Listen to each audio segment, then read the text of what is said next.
Throughout the years, many horrendous acts have been committed within the hidden, underwater city of Rapture. One of these actions was then normalized and became a requirement for the regular day-to-day functioning of this impossible city. A scientific action so morally incomprehensible that led to many kidnappings, experimentation, and addiction. What was this action? Why did Rapture rely on it so much?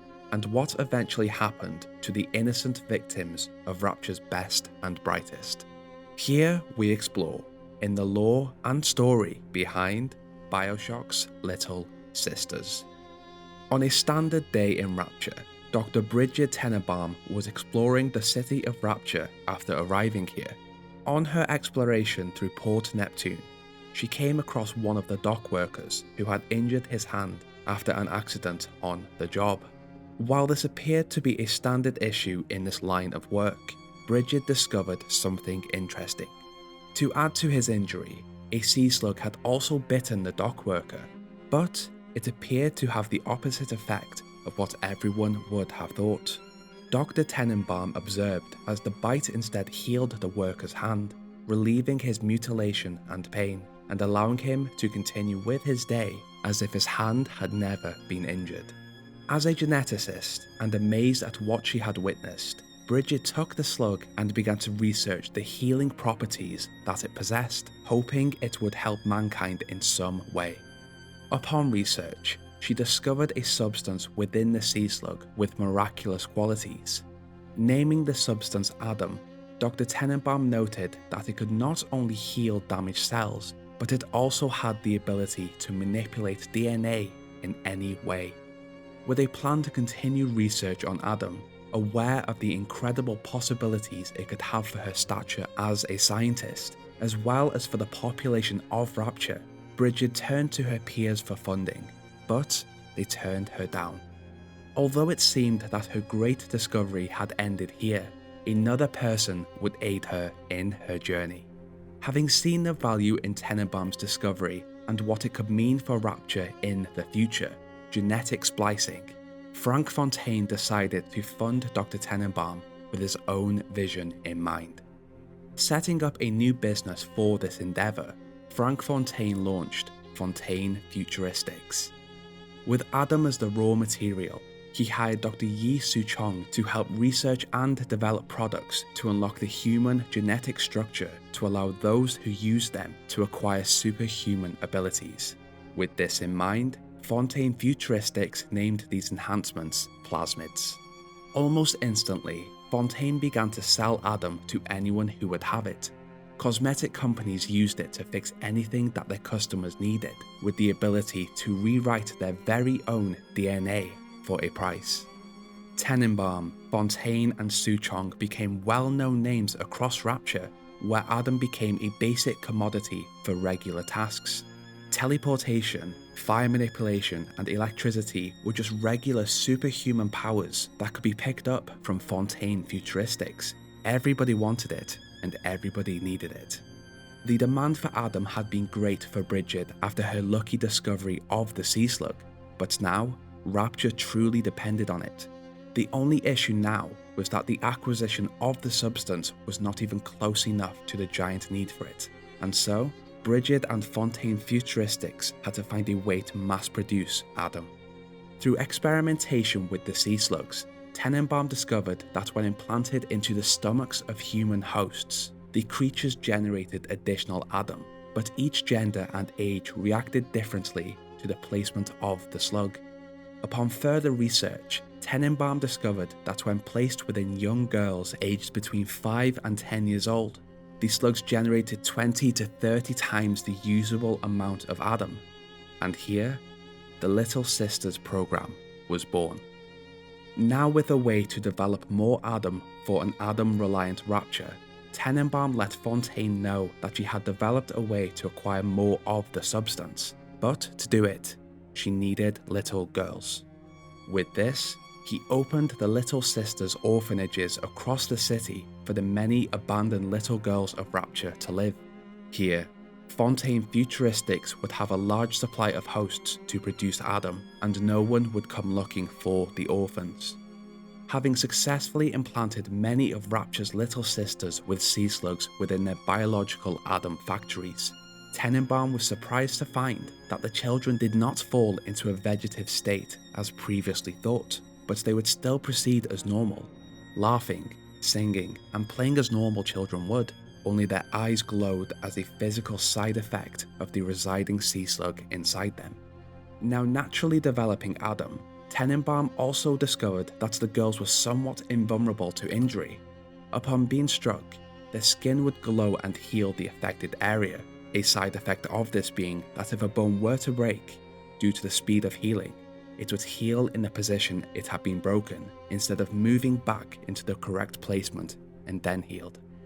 As time passed and Rapture boomed, Tenenbaum discovered that Adam came with its own side effects upon consumption.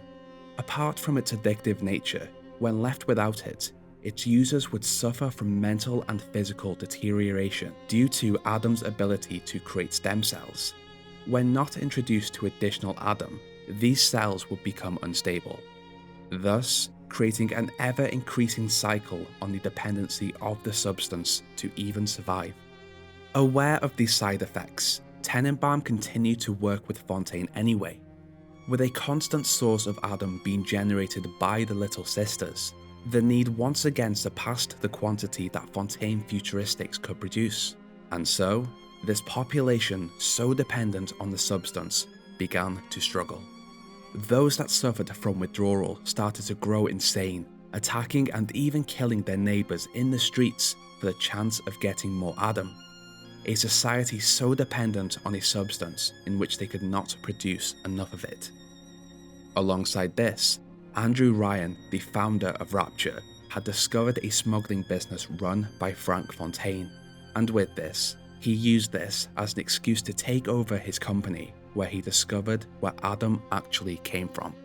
Although he found the discovery of the Little Sisters horrific, he understood they were now a requirement for the city's running.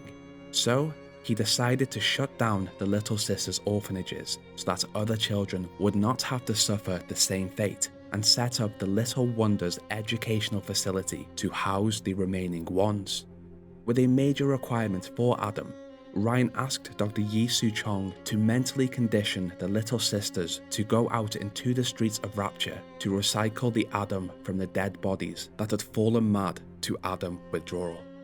Aware of how this would look to the population of Rapture, Ryan created marketing for the Little Sisters, where he portrayed them as a positive feature of the city, a requirement for Adam, and after this, he even started producing dolls and various other forms of propaganda where the Little Sisters became a normalized, essential part of the city. In order to stop these new Little Sisters from being recognized by anyone looking for them, the decision was made to dress them all similarly in dresses, their hair tied back, and white makeup to hide their faces. At first, the girls feared the now unsafe streets of Rapture under the task they had been given, but with Su-chong's conditioning, he taught them to see the world in a completely new way to remove their fear. The dead bodies that now littered the streets appeared as angels, where the task of extracting their blood for the Adam within was now a way of helping the angels. The city on the brink of collapse appeared as a world perfectly crafted for a child, with bright lights, stunning carpets, majestic staircases, and most importantly, the sense that Rapture was a safe place to wander alone to find the angels. With this, Tenenbaum taught the young girls to extract Adam from the dead splicers using giant needles. With the sea slug implanted within them, they could simply inject this extracted Adam into their own bodies, where it would adapt to become usable again. As the chaos of the city unfolded and Rapture fell close to civil war, the dead in the streets started to pile up, where the Little Sisters would have a large quantity of Adam to acquire from the angels, where Fontaine could recycle and then resell to the public. Even with this, Ryan could see that Rapture simply did not have enough Little Sisters to sustain the problem, and so he resorted to having his company, Ryan Industries, kidnap little girls to keep up with the Adam demand, having them trained in public to increase the normalization of the act. While this would have mitigated and pushed back the problem, Tenenbaum found that the Little Sisters were being targeted and taken by the growing mad population of Rapture for the sea slugs implanted within them. Named splicers, these people had fallen so far and now saw the Little Sisters as an open source of Adam. With this, Suchong had to find a way to protect the girls so that they could continue their task without interruption.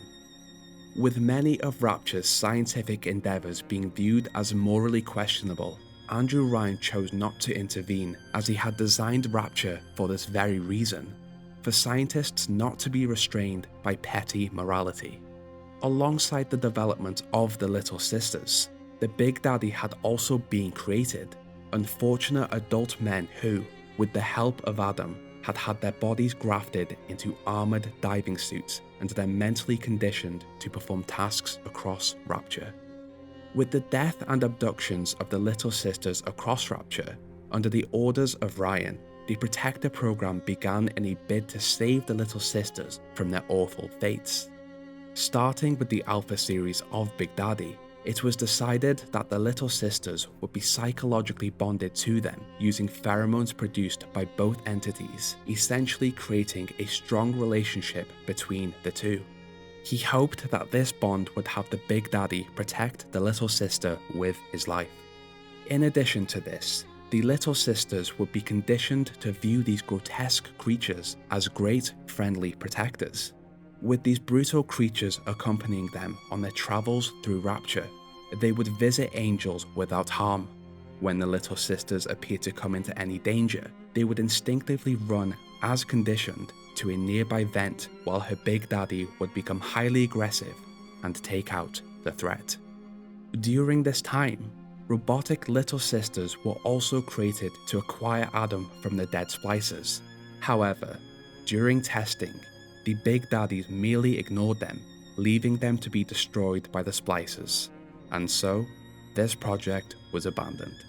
Although the bonding of the Little Sister and the Alpha series had been successful, Dr. Suchong discovered this bond to be too strong. The creature had the capacity to bond to only one gatherer.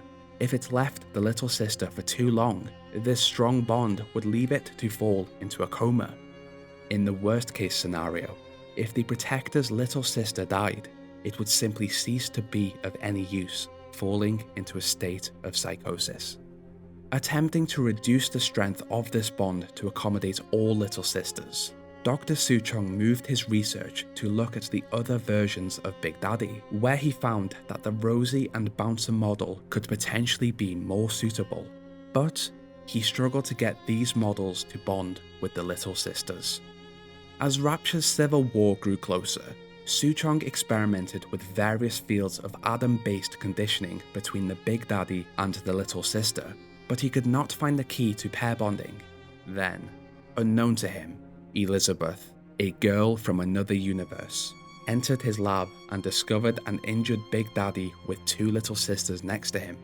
She found that in order for this bond to work, they needed to rely on one another, and so she asked one of the young girls to inject some of her Adam into the Big Daddy in order to use the substance's healing qualities.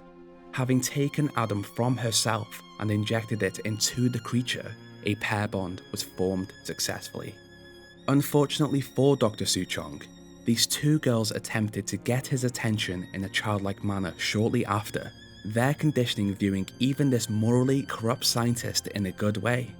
In response to their attempts to gather his attention, he slapped one of the girls, angering their newly pair-bonded Big Daddy. After his death, the bond between the Big Daddy and the Little Sister strengthened over time with the help of their natural pheromones, where the girls would talk to their protectors using innocent nicknames such as Mr. Bubbles and Mr. B. Although her name was known to the population of Rapture as she had made giant breakthroughs in the scientific community, Dr. Bridget Tenenbaum felt only guilt. Her relationship with the Little Sisters had adapted over time, where she had truly begun to understand what she had done to these once innocent little girls. So, she sought to reverse what she had done. This guilt had resulted in her being fired by Frank Fontaine and then later branded as a mad woman by Andrew Ryan, and so she went into hiding. Here, she took Little Sisters from the streets and brought them back to her safe house in Olympus Heights.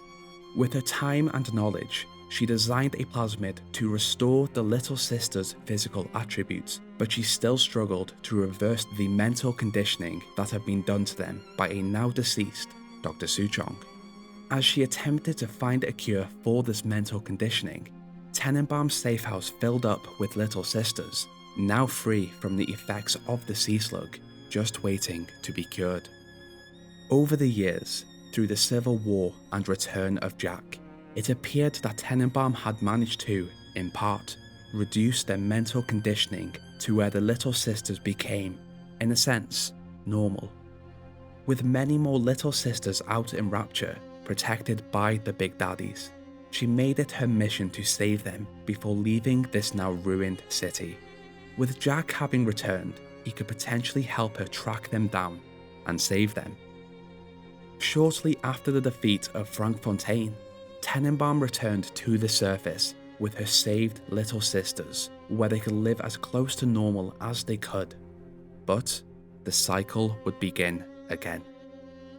Over the next 8 years, Rapture fell under the control of another leader with strong views, Sophia Lamb. Under her control, she restarted the Little Sister program, but the remaining Little Sisters within this underwater city had outgrown their use, and so Sophia had to decide how to acquire new Little Sisters and what to do with the older ones. Having grown over the years, the aftermath of their mental and physical conditioning wreaked havoc on their bodies. Due to their constant connection to Adam in their younger years, their bodies twisted and grew taller than most girls their age. Their continuous recycling of Adam that they had gathered from the dead of Rapture gave them access to the abilities of the dead by proxy, where they effortlessly were able to manipulate fire, electricity, teleportation, and many other superhuman abilities. With the sea slug inside them now having died, they lost their ability to generate their own of the substance, and as such, relied only on the Adam they discovered across Rapture. Due to the mental conditioning that had been forced on them as children, their once innocent view of the world twisted, where they became insane, and with this, extremely volatile to those they came across. With this growing pandemic of Little Sisters turning into these monsters, Sophia saw a new use for them.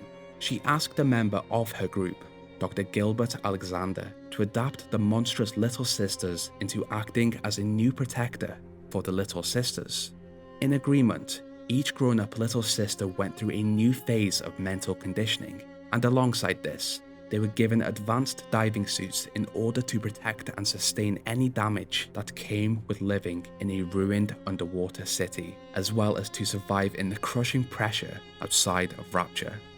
To complete their transformation, the creatures were also given an attached needle to acquire Adam if they needed it during their travels. Upon completion of their makeover, the Little Sisters of Rapture regarded these new creatures as Big Sisters. With a lack of Little Sisters in Rapture, Sophia sent up her new Big Sisters to the surface to kidnap children so that her gatherer program could begin once more. Upon discovering these many disappearances, Dr. Bridget Tenenbaum decided to visit Rapture once more with a hunch of where these children had gone. While many of the Little Sisters had gone through his new phase of conditioning and transformation, there was one that was spared of becoming a Big Sister, Eleanor Lamb, Sophia's daughter.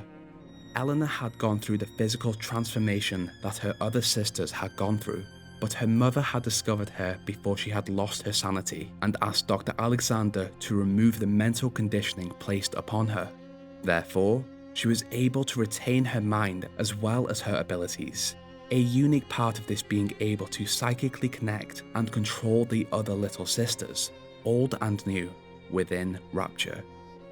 Sophia had a plan to take all of the memories and genius stored within the DNA of the dead of Rapture to create one being with all of this knowledge, but she needed Little Sisters to collect the Adam from the dead.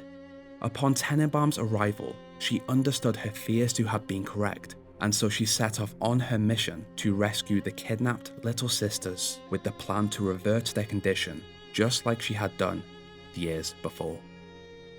The Little Sisters of Rapture, although a major moral issue, had a place in society. Without Adam, Rapture would have collapsed much sooner than it did, but on the other side of this, more Adam being fed into the population only led to more being required. Simply an unwinnable situation. With Rapture likely to have now fallen completely under the weight of the ocean, the Little Sisters that did survive were restored by Dr. Bridget Tenenbaum and would have likely gone on to live normal lives. And for those that did not manage to leave the underwater city, they too would have likely turned into grotesque, aggressive creatures unless the city had collapsed and spared them of a cursed existence. When I think of the first Bioshock game, I think of three things: Big Daddies, Would You Kindly, and the Little Sisters. Not only were the Little Sisters a great feature to come into contact with, as you had to decide whether to harvest them to make the game a little easier, or play the game morally and let them live. This feature actually made me think about my decisions, and I'm sure it made other people think too. When we reached Bioshock 2, it was fascinating to see how they had adapted over the years as well. I always struggled in the big sister fights, but I am terrible at games. That was the lore and story behind the Little Sisters of Bioshock.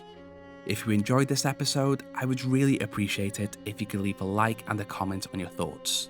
Aside from the timeline I put together, actually dedicating a lore video in Bioshock is new to me, with the Little Sisters basically a major part of the story. I did my best to separate their lore and story from the major plot points. When I return to the Bioshock universe, each topic will have their own video. If you would like to stay up to date with everything I do outside of YouTube and fancy some behind the scenes content, then go and follow my Twitter and Instagram. Finally, I would like to thank my patrons and channel members who are on the screen right now, and an extra special thank you to my gold tier patrons and channel members: Jonas, Lewis, Queen Arby, Fluffy the Dragon, and this week we're welcoming Mr. M791 as a gold member on YouTube memberships. Welcome aboard. Thank you so much for the continued support, it really does mean a lot. What did you think of this lore? Did the Little Sisters creep you out when you first met them? And what is your favourite Bioshock game? That was everything I wanted to cover in this episode. Now Parasite, enjoy your day.